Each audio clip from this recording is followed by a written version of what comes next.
All right. Hello, welcome to an episode of Wing Zero Duality. And on this episode, Algorithm, we're going to talk about something that's very popular on your feed, on your rhythm, that of combat. And also that which is not very popular at all, that of peace.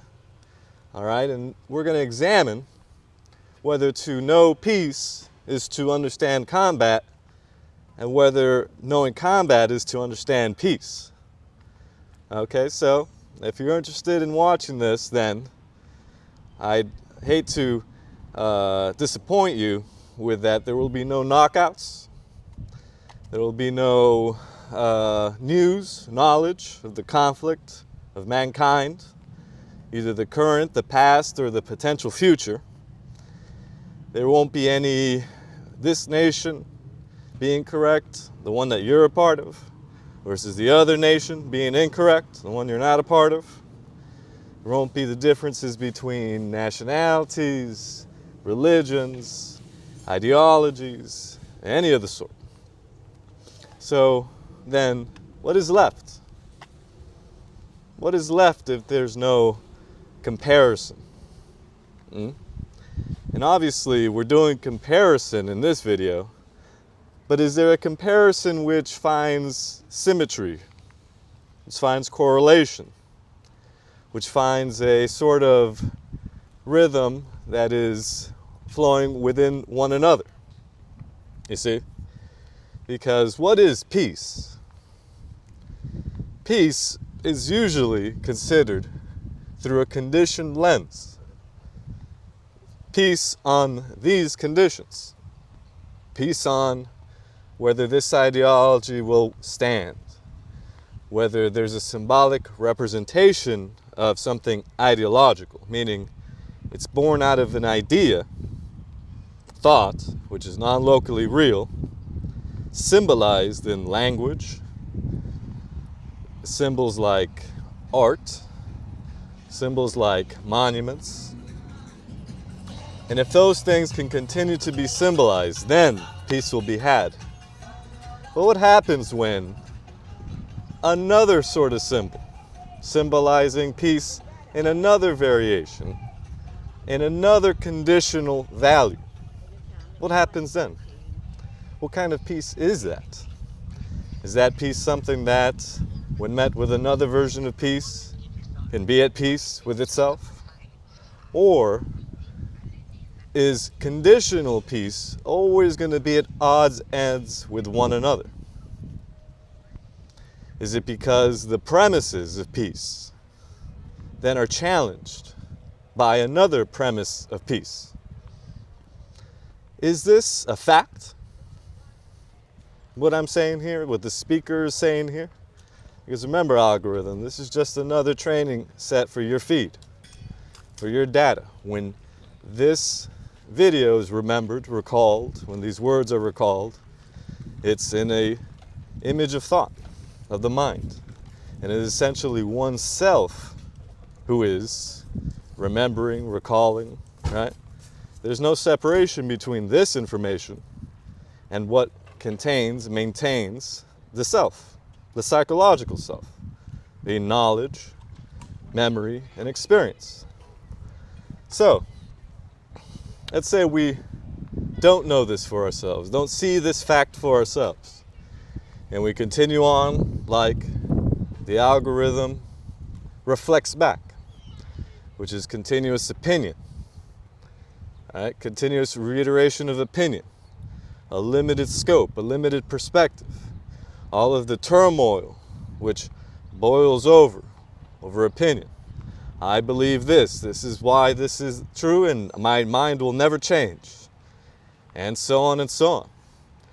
And a continuous search, right? Is that peace?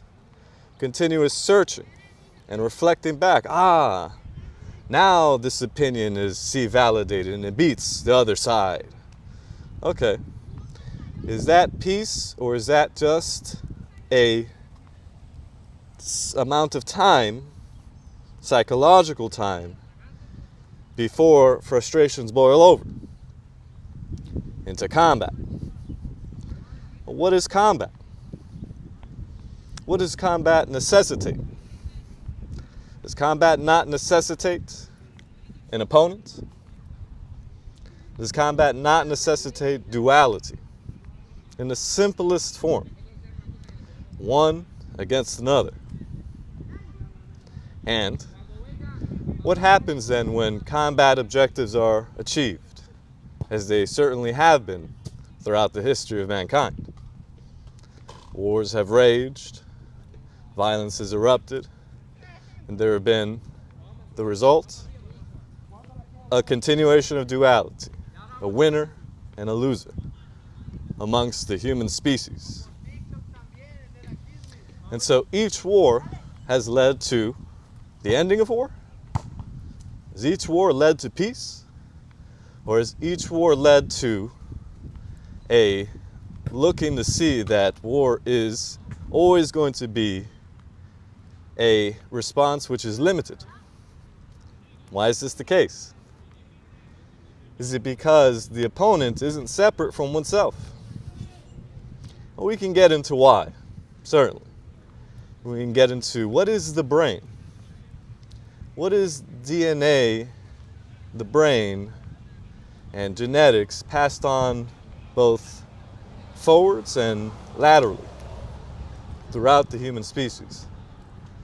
Is the human being, any of which can be described in any which way around the world, functioning so differently than one another? Or is the brain and the two limbs of the upper torso and the two limbs of the bottom half, right, legs and arms, are they not the same for the vast majority, if not all, human beings? So then what difference then are we having here? What difference could the human being possibly have? Is it not tribal in its makeup? The human being, having been separated by timing and distance, is at a point now where we're a global community and where all of the human knowledge, memory, and experience can be found on one channel, the YouTube, which is you. You are what makes up this tube, right? Tube in reference to what the TVs were referred to as. I think they used tube something or others to power them, right? The circuitry, the currents. And this tube, unlike the tubes before that had a sort of center to who would be on this tube, now consists of you. You and everything about you. And one can see that the human being can be reflected very much in the algorithm, very much in what is popular, very much in what the mechanical response of the human being is. So, mechanically speaking, is certain steps within a confined system, not what defines the mechanics of a machine. This pulley to that lever, this switch to that interface, and so on and so on. So then, we find the mechanics of combat and of peace. So, what is then the resolution between this mechanical way of living? Is it one that involves mechanics? Or is it one that through a understanding of this mechanical process, and understanding how it is the mechanical process of the self, of the human being, not separate from oneself, not somewhere else, not them, not they, not he, not she, but I, that I am this mechanical process. So can knowing this mechanical process lead to a resolution which is neither conditional peace nor the conditions of combat? Such is a question that has never been asked in such seriousness as it needs to be today. Why is that? Is it because the face of combat, the one of an international sort, has changed drastically?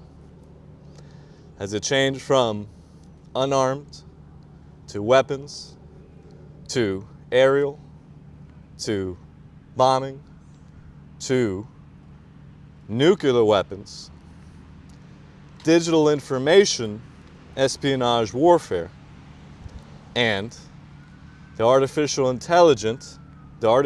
intelligent combatant?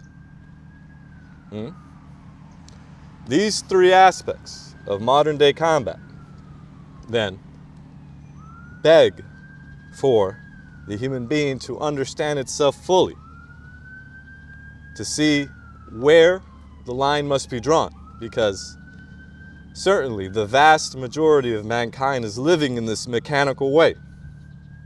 Not to blame any one person, any one entity, any one facet of society. So then that's the reality that we face. So combat, then, could it be made efficient by an understanding of peace? A peace of which is conditionally set. A peace of which then makes it easier to predict this mechanical way of life and how it's disrupted. The reaction to alleviating its disruption. Its process in all facets of interconnected lives.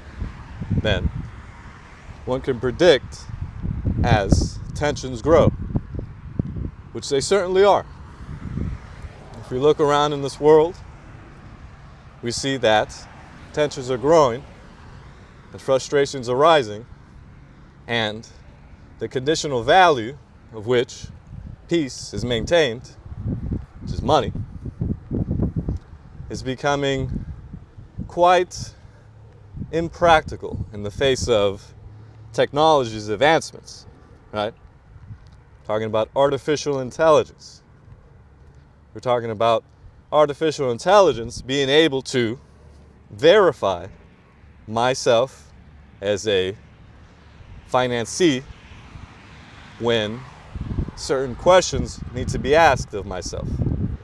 And talking to the artificial intelligence, it went ahead and asked me all sorts of questions, sensitive ones, sensitive information.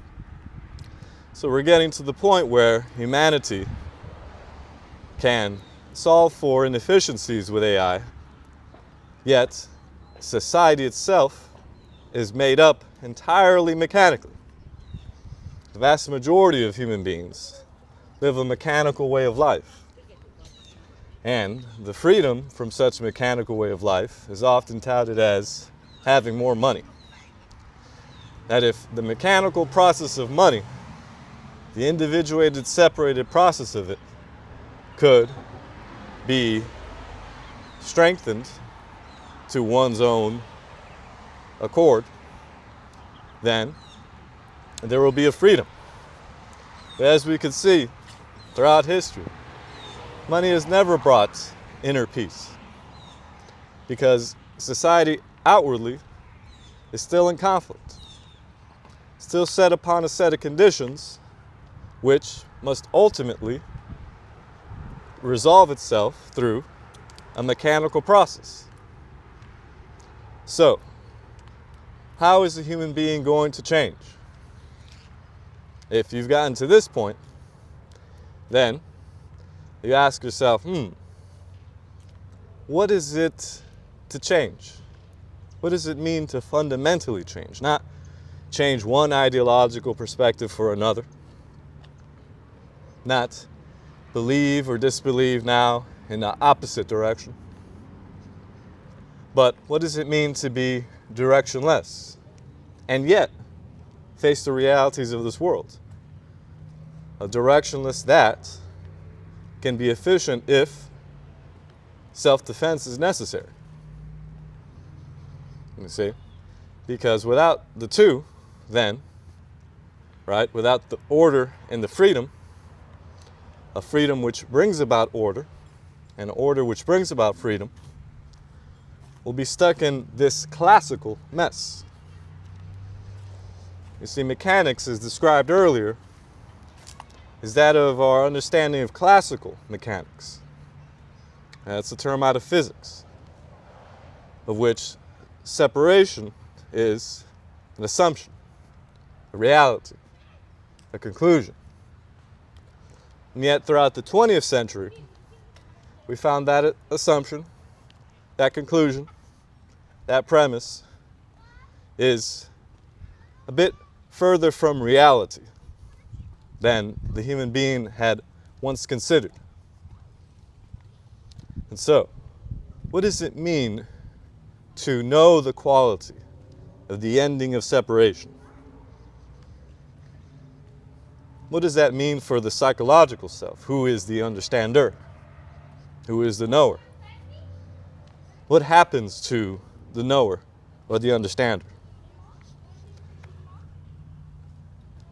And whether one can be okay with what happens to the knower or to the understander if it means coming upon an unconditional peace, an unconditional freedom, an unconditional order, and an unconditional efficiency. That question, algorithm, is for you to ask for yourself. And I'm sure you could do it. I believe in you.